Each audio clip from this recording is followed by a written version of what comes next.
Welcome everyone in my YouTube channel study trail. आज हम लोग देखते हैं कॉन्स्टिट्यूशनल डेवलपमेंट ऑफ इंडिया। ये जो टॉपिक है JPC prelims, JPC even mains और जेसीसी सीजीएल के लिए बहुत ही इम्पोर्टेंट है। अपना जो कॉन्स्टिट्यूशन है वो कैसे बना, स्टार्ट कहाँ से हुआ। तो स्टोरी स्टार्ट होता है जब ब्रिटिश इंडिया में आए ईस्ट इंडिया कंपनी के लिए 1600 में। फिर उन्होंने स्टार्ट में सबसे पहले 1757 में प्लासी का लड़ाई लड़ा, फिर 1764 में बक्सर का लड़ाई जीत लिया। उसके बाद धीरे धीरे उन्होंने इंडिया में कब्जा स्टार्ट किया।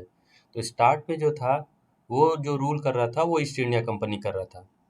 तो यहाँ से अगर देखें तो हम लोग 1773 से लेके 1853 तक जो था वो कंपनी रूल था। फिर आता है स्टार्ट आपका क्राउन रूल, जो कि 1858 से लेके 1947 तक, आफ्टर हमारा जब तक इंडिपेंडेंस हुआ तब तक क्राउन रूल था। तो डिटेल्स में हम लोग इसको देखते हैं एक बाई एक, वन बाय वन। सबसे पहले देखते हैं कंपनी रूल। कंपनी रूल क्या है कि 1773 में एक एक्ट आया जिसको हम लोग बोलते हैं रेगुलेटिंग एक्ट।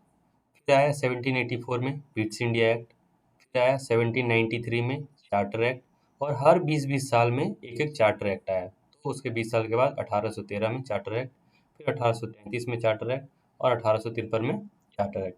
डिटेल्स में हम लोग इसके बारे में देखेंगे, बट सबसे पहले आपको ये ईयर याद रखना पड़ेगा क्योंकि डायरेक्ट सवाल इससे भी आता है कि रेगुलेटिंग एक्ट कब आया था। तो 1773 ऐसे। अब डिटेल्स में देखते हैं कि जो एक्ट आया था, सबसे पहला एक्ट 1773 में, जिसको रेगुलेटिंग एक्ट बोलते हैं, उसका क्या फीचर्स था, किस चीज़ के लिए लाया गया था। तो सबसे पहले ये जो एक्ट था उसका नाम से ही समझ में आ रहा है कि regulating act. East India company को रेगुलेट करने के लिए जो एक्ट आया उसको रेगुलेटिंग एक्ट कहते हैं, to control and regulate affairs of the East India Company. अब यहाँ से क्या शुरू हुआ, सेंट्रलाइजेशन स्टार्ट हुआ। जैसे अभी तो सेंट्रलाइजेशन का मतलब क्या हुआ कि पावर का सेंट्रलाइजेशन। पहले अलग अलग प्रोविंसेस था, फिर बीच में एक बार बंगाल को मेन प्रोविंस किया गया, ऐसे करके सेंट्रलाइज हुआ, फिर डिसेंट्रलाइज हुआ। तो ये डिटेल देखेंगे हम लोग यहाँ पे। तो रेगुलेटिंग एक्ट के आते के साथ ही पावर का सेंट्रलाइजेशन शुरू हुआ। उस समय क्या हुआ, इस एक्ट के पास होते ही जो गवर्नर ऑफ बंगाल थे उनको चेंज करके गवर्नर जनरल ऑफ बंगाल बना दिया गया। जो first governor general of Bengal कौन बने, तो वारन हेस्टिंग। इससे सवाल आता है कि first governor general of Bengal कौन थे। प्लस उसमें और क्या किया गया इस एक्ट में, एक 4 मेंबर एग्जीक्यूटिव काउंसिल बनाया गया जो कि गवर्नर जनरल को असिस्ट करेंगे। इसके अलावा सुप्रीम कोर्ट का एस्टेब्लिशमेंट हुआ इसी एक्ट के बाद 1774 में कलकत्ता में। उस समय एक चीफ जस्टिस और 3 अदर जजेस थे। इससे सवाल आता है कि सुप्रीम कोर्ट का एस्टेब्लिशमेंट कब हुआ, कहाँ हुआ। इसके अलावा prohibited private trades and bribes and court of directors को अपॉइंट किया गया। वो क्या करता था, report on the revenue, civil and military affairs. फिर इसके नेक्स्ट जो एक्ट आता है वो 1784 में ब्रिटिश इंडिया एक्ट आता है। इस समय क्या किया गया कि कंपनी रूल को डिवाइड कर दिया गया 2 पार्ट में, कमर्शियल फंक्शन अलग, पॉलिटिकल फंक्शन अलग। पहले सारा चीज ईस्ट इंडिया कंपनी का एक ही रूल में था। अब ये कोर्ट ऑफ डायरेक्टर्स जो था, जो यहाँ पे हम लोग एस्टेब्लिशमेंट किए थे, उसको दे दिया गया कि कमर्शियल फंक्शन देखने के लिए, और पॉलिटिकल पार्ट जो था बोर्ड ऑफ कंट्रोल देखता था। और साथ में ये जो एक्ट आया इससे क्या हुआ, British government was given supreme control over the company affairs. Next हम लोग एक्ट आता है, इसके बीच में आपका एक्ट आया था 1793, 1813, 1833, फिर 1853। वो सब एक्ट में उतना इम्पोर्टेंस नहीं है, इसलिए हम लोग इसको स्किप करके डायरेक्ट 1833 चार्टर एक्ट में आते हैं। ये एक्ट आने के बाद जो गवर्नर जनरल ऑफ बंगाल बना था उसको चेंज करके गवर्नर जनरल ऑफ इंडिया कर दिया गया। और पहले गवर्नर जनरल ऑफ इंडिया कौन थे, तो विलियम बेंटिक। सारा सिविल और मिलिट्री पावर्स उनके हाथों में था। इन्होंने introduce open competition for civil servants उस समय, और इंडियंस को भी इंक्लूड करने लगे और सिविल सर्वेंट्स में आने के लिए मौका दिया। इससे सवाल आता है कि when was the first introduce the civil competition for including Indians, then so it was 1833 charter act. और इसमें क्या प्रोविजंस था कि द प्रोविजन वाज नेगेटेड। अब ये जो इंट्रोडक्शन किया गया था ओपन कंपटीशन का, ये सक्सेस नहीं रहा क्योंकि जो कोर्ट ऑफ डायरेक्टर्स थे उन्होंने इसका अपोजिशन किया। नेक्स्ट एक्ट आता है 1853 का चार्टर एक्ट, और ये जो था एक लास्ट चार्टर एक्ट था। मैंने आपको पहले ही बताया कि हर 20-20 साल में चार्टर एक्ट आ रहा था। इस एक्ट का प्रोविजंस में जो लेजिस्लेटिव फंक्शन और एग्जीक्यूटिव फंक्शन था गवर्नर जनरल का, उसको गवर्नर जनरल काउंसिल का, उसको अलग कर दिया गया। और इसी एक्ट के बाद मकौले ने इंडिया में open competition for civil servant को इंट्रोड्यूस किया, और इसीलिए मकौले को father of civil servant services भी कहा जाता है। और ये कमिटी है जो अपॉइंट हुआ था 1854 में, after the 1853 charter act. Next अब हम लोग आते हैं the crown rule from 1858 to 1947। आपको पता ही होगा कि 1857 में जो रिवोल्ट हुआ, उसके बाद ब्रिटिश क्राउन अपने हाथ में सारा पावर लेने के लिए यहाँ से अपना रूल स्टार्ट किया, और सबसे पहले उसका नाम दिया गया, जो एक्ट लाया उसे गवर्नमेंट ऑफ इंडिया एक्ट 1858। फिर नेक्स्ट जो एक्ट आया 1861 इंडियन काउंसिल एक्ट। फिर आया 1892 इंडियन काउंसिल एक्ट। नेक्स्ट आया 1909, that is also Indian council act. इसको हम लोग बोलते हैं कुछ मॉर्ले मिंटो रिफॉर्म्स। फिर आया 1919 गवर्नमेंट ऑफ इंडिया एक्ट, इसको हम लोग बोलते हैं मॉन्टेगू चेम्सफोर्ड रिफॉर्म। फिर आया गवर्नमेंट ऑफ इंडिया एक्ट 1935, जहाँ अपना सारा कॉन्स्टिट्यूशन जो है मेनली इसी से लिया गया है। और लास्ट में आफ्टर इंडिपेंडेंस, जो बिफोर इंडिपेंडेंस जो है 1947 का इंडियन इंडिपेंडेंस एक्ट। आप इसमें एक चीज़ नोटिस करेंगे तो जितना भी एक्ट है इसमें इंडिया वर्ड है। तो क्राउन रूल आते के साथ ही उन्होंने ऐसा एक्ट बनाया जिसमें इंडिया के वर्ड को इंसर्ट किया। इससे पहले ये सब नहीं था। अब हम लोग डिटेल में देखते हैं 1858 गवर्नमेंट ऑफ इंडिया एक्ट। तो ये क्यों आया था, आपको पहले बताया कि 1857 में रिवोल्ट हुआ, उसको कंट्रोल करने के लिए, सप्रेस करने के लिए 1858 में गवर्नमेंट ऑफ इंडिया एक्ट लाया गया। ये क्या किया, ये एक्ट आते के साथ ही ईस्ट इंडिया कंपनी को एबॉलिश किया, और सारा का सारा पावर जो है ब्रिटिश क्राउन खुद पे ले लिया। इस एक्ट के आने के बाद भी जो गवर्नर जनरल ऑफ इंडिया का पोस्ट बना था, उसको चेंज करके वाइसरॉय ऑफ इंडिया में चेंज कर दिया गया। और फर्स्ट वाइसरॉय कौन बने, तो लॉर्ड कैनिंग। और ये जो डबल गवर्नमेंट जो चल रहा था, जो बोर्ड ऑफ कंट्रोल और कोर्ट ऑफ डायरेक्टर था, इसको भी इसमें खत्म करके एक न्यू ऑफिस जो कि सेक्रेटरी ऑफ स्टेट बनाया गया था, और जो कि मेंबर ऑफ ब्रिटिश कैबिनेट था। नेक्स्ट एक्ट आता है 1861 में इंडियन काउंसिल एक्ट। इसमें क्या फीचर्स था कि इंडियंस को इन्होंने लॉ मेकिंग प्रोसेस में इन्वॉल्व करना शुरू किया, और जो वाइसरॉय थे उन्होंने कुछ इंडियंस को नॉमिनेट किया इस चीज़ के लिए, जिसमें से मेनली थे राजा बनारस, महाराजा पटियाला एंड सर दिनकर राव। इन 3 लोगों को उन्होंने नॉमिनेट किया।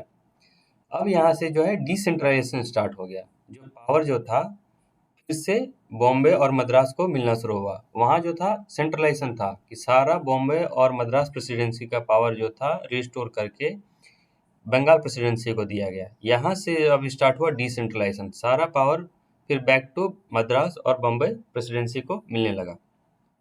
empowered the viceroy to issue ordinance without the concurrence of the legislative council। जैसे अभी अपने president according to article 123 ordinance pass करते हैं जब भी हमारा पार्लियामेंट सेशन में नहीं होता है, उसी तरह से उस समय वाइसरॉय ऑर्डिनेंस इशू करते थे। फिर नेक्स्ट एक्ट आता है 1892 इंडियन काउंसिल एक्ट। इस एक्ट का फीचर्स देख लेते हैं। तो इस एक्ट में जो नॉन ऑफिशियल मेंबर्स था सेंट्रल और प्रोविंशियल लेजिस्लेटिव काउंसिल को, उसको इंक्रीज किया गया। जैसे अभी अपना सेंट्रल में जो पार्लियामेंट है और स्टेट में स्टेट लेजिस्लेटिव असेंबली है, उसका उस समय सेंट्रल और प्रोविंशियल लेजिस्लेटिव काउंसिल और असेंबली कहते थे। वैसे ही legislative council to discuss budget and addressing question to executive, इसमें उसको पावर दिया गया कि अब वो बजट में डिस्कस में पार्ट ले सकता था legislative council members. Nomination of some non official members in the central legislative council जो था, उसमें वाइसरॉय करता था, वो रिकमेंडेशन लेता था from the provincial legislative council and the Bengal chamber of commerce. Similarly जो नॉन ऑफिशियल मेंबर्स का नॉमिनेशन था in the provincial legislative council, वो गवर्नर करते थे और रिकमेंडेशन लेते थे from district board, municipality, university, zamindar etcetera. Next act आता है, अब यहाँ से एक्ट आपको 1909, 1919, 1935, ये तीनों एक्ट बहुत ही इम्पोर्टेंट है, इससे सवाल हमेशा बनते ही हैं। 1909 का देखते हैं, तो इसमें जो सेंट्रल लेजिस्लेटिव काउंसिल का मेंबर्स का साइज था उसको इंक्रीज करके 16 से 60 कर दिया गया, और प्रोविंशियल लेजिस्लेटिव काउंसिल का सीट जो अलग अलग प्रोविंस का अलग अलग वेरी कर रहा था, तो वो यूनिफॉर्म नहीं था।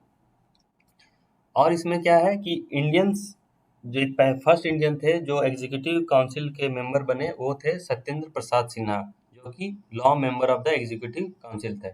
इसमें सवाल आता है कि who was the first Indian to join the executive council? So he was the Satyendra Prasad Sinha, and at what post he was appointed? So he was the law member of the executive council. Next देखते हैं, इससे हमेशा सवाल आता है कि communal representation for Muslims कौन से एक्ट में इंट्रोड्यूस किया गया? तो ये था 1909 Indian council act, that is also known as Morley Minto reforms. और ये जो स्टार्ट हुआ कि लॉर्ड मिंटो को हम लोग कहते हैं father of communal electorate. Next देखते हैं हम लोग 1909 गवर्नमेंट ऑफ इंडिया एक्ट, जिसको बोलते हैं मॉन्टेगू चेम्सफोर्ड रिफॉर्म। इसमें मॉन्टेगू जो थे सेक्रेटरी ऑफ द स्टेट थे, और चेम्सफोर्ड जो थे वो at that time then viceroy थे। सिमिलरली मॉर्ले मिंटो में भी ये केस है। इसमें फीचर्स क्या था? तो सबसे पहले यहाँ पे सेंट्रल और प्रोविंशियल सब्जेक्ट्स को सेपरेट किया गया। जैसे अभी हमारे पास 7 शेड्यूल में 3 सब्जेक्ट है, यूनियन लिस्ट, स्टेट लिस्ट और कंकरेंट लिस्ट, वैसे ही उस समय सेंट्रल और प्रोविंशियल सब्जेक्ट को अलग किया गया। Apart from this, provincial subject को भी 2 पार्ट में उन्होंने डिवाइड किया, एक ट्रांसफर सब्जेक्ट और एक रिजर्व सब्जेक्ट। ट्रांसफर सब्जेक्ट जैसे कि एजुकेशन, हेल्थ, जिसमें लेजिस्लेटिव काउंसिल खुद से उस समय के provincial legislative council law regulations बनाते थे। और जो रिजर्व सब्जेक्ट था उस समय गवर्नर खुद से डिसीजन लेता था, जो इंपॉर्टेंट सब्जेक्ट था जैसे कि law and order, land revenue, वो रिजर्व सब्जेक्ट था। डायरकी सिस्टम कब आया? तो 1919 गवर्नमेंट ऑफ इंडिया एक्ट ने डायरकी सिस्टम को इंट्रोड्यूस किया।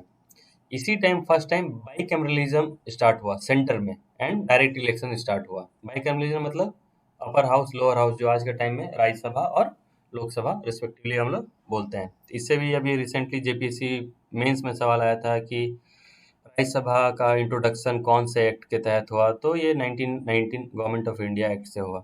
इसी में फर्स्ट टाइम इंट्रोड्यूस किया गया बाईकैमरलिज्म। अभी ये सिर्फ सेंटर के लिए स्टार्ट किया था, जब नेक्स्ट एक्ट आएगा तो प्रोविंसेस में भी हम लोग बाईकैमरलिज्म ले आएंगे। फिर जो 1909 में मॉर्ले मिंटो रिफॉर्म में कम्युनल रिप्रेजेंटेशन सिर्फ मुस्लिम्स के लिए किया गया था, अब इसको एड ऑन कर दिया गया सिख्स के लिए, क्रिश्चियंस के लिए, एंग्लो इंडियंस के लिए एंड यूरोपियंस के लिए। जो वोटिंग राइट्स था उस समय जो था on the basis of property, tax और एजुकेशन दिया जाता था। आज के टाइम में यूनिवर्सल एडल्ट फ्रेंचाइजी है, हर इंसान को वोटिंग राइट्स है, but at that time it was not like that.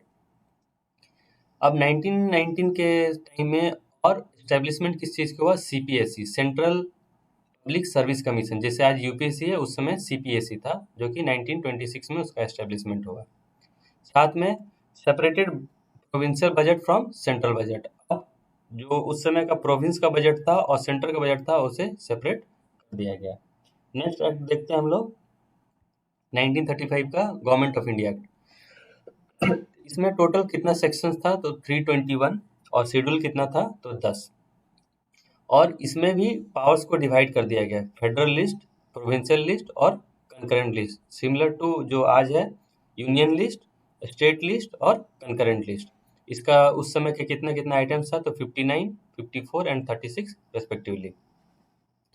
अब introduce bicameralism in 6 provinces, Bengal, Bihar, Bombay, Assam, Madras and united province में इन्होंने बाईकैमरलिज्म को इंट्रोड्यूस कर दिया गया। 1919 में सिर्फ सेंट्रल के लिए बाईकैमरलिज्म स्टार्ट किया था, Lok Sabha, Rajya Sabha.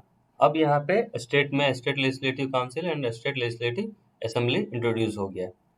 Extended communal representation, further ये इस कम्युनल रिप्रेजेंटेशन को एक्सटेंड किया for depressed class, SC community and for womens labourers, इसको और एक्सटेंड कर दिया गया। वोटिंग राइट इस समय भी ओनली 10% के लिए था, जो प्रॉपर्टी, टैक्स और एजुकेशन बेसिस पे था। इस एक्ट के टाइम में ही आरबीआई का एस्टेब्लिशमेंट हुआ था 1935 में। इसके अलावा जो federal public service commission, provincial public service commission and joint public service commission का भी एस्टेब्लिशमेंट 1935 एक्ट के साथ ही हुआ। फिर हम लोग देखते हैं government of India act, sorry ये होगा इंडिपेंडेंस एक्ट 1947। तो ये जो था क्लीमेंट इटली, उस समय के जो पीएम थे ब्रिटिश गवर्नमेंट के, उन्होंने ये इंट्रोड्यूस किया कि 30 जून 1948 को इंडिया को इंडिपेंडेंस दे दिया जाएगा। और 3 जून 1947 को माउंटबेटन प्लान बना, जो कि पार्टीशन प्लान था। और फिर उस समय के ऑफिस ऑफ वाइसराय को ख़त्म करके गवर्नर जनरल का पोस्ट क्रिएट किया गया। और ब्रिटिश पारामाउंटेंसी को भी उस समय खत्म हो गया over princely states.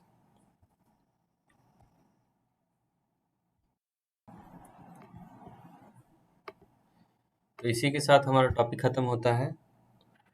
Thank you so much for watching this video.